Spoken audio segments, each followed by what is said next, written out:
Hello guys, welcome back to our video.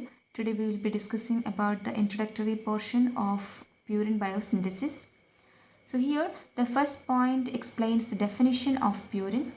That is, purines are heterocyclic compounds containing nitrogen that forms the structure of DNA and RNA. So if we look a little deep into this definition, we can say that these purines are heterocyclic compounds. So what does it mean? What does it heterocyclic mean? So hetero means different and cyclic means a closed structure. So this heterocyclic means those closed cyclic structures which having at least atoms of two different elements. At least two different atoms must be present in this cyclic compound. So that is heterocyclic means. Homo means same atoms will be present in the cyclic structure. But here it is hetero. That means different atoms must be present in this cyclic structure. So purines are heterocyclic compounds that forms the structure of RNA and DNA. So we know that the DNA has its basic building block as nucleotides, right? Nucleotides. So what make up these nucleotides? That is, we know that a pentose sugar, a phosphate and a base, a nitrogenous base forms a nucleotide. So this is the fundamental basic building block of DNA and RNA. So these purines are heterocyclic compounds that forms the structure of RNA and DNA and having nitrogen in this structure. So this is the purine base that forms the basic structure of DNA, that is the nucleotides, right? So this is the definition of purine. So these are the two examples, the two most common purines, that is adenine and guanine. So adenine is represented by capital A and guanine is represented by capital G. So this now let us move on to the basic structure of purine. So this is a general structure of purines. So this diagram shows the contribution of different atoms from different compounds for the formation of purine. So these are the different compounds that donates its atoms for the formation of the basic structure of purine. So if you look here, this nitrogen is donated by aspartate, that is amino group of aspartate donates this nitrogen.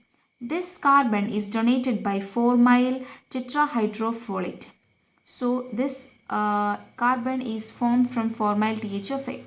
This nitrogen and this nitrogen is from the amide nitrogen of glutamine, that is glutamine donates these two nitrogen.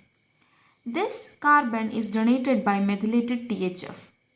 And this much group, this nitrogen and these two carbons are donated by glycine.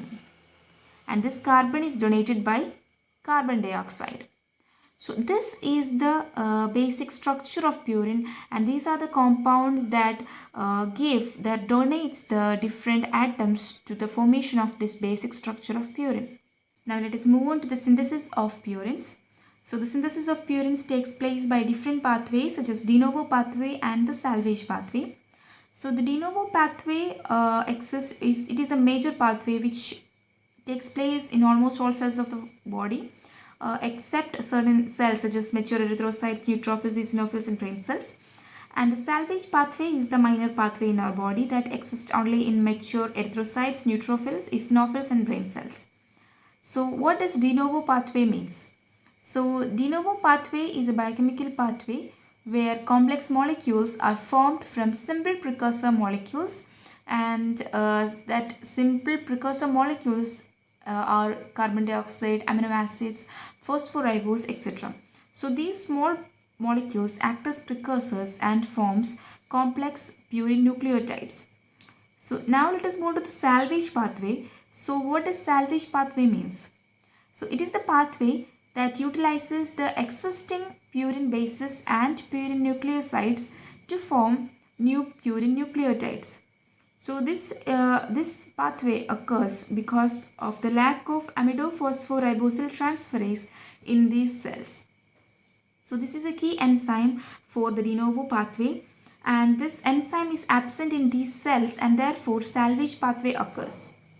So these are the two pathways for the purine synthesis. Now first of all we will be looking onto the de novo pathway.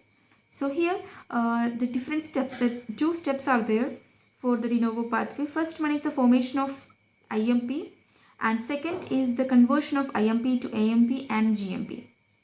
So we will be looking on to these two pathways in the coming videos.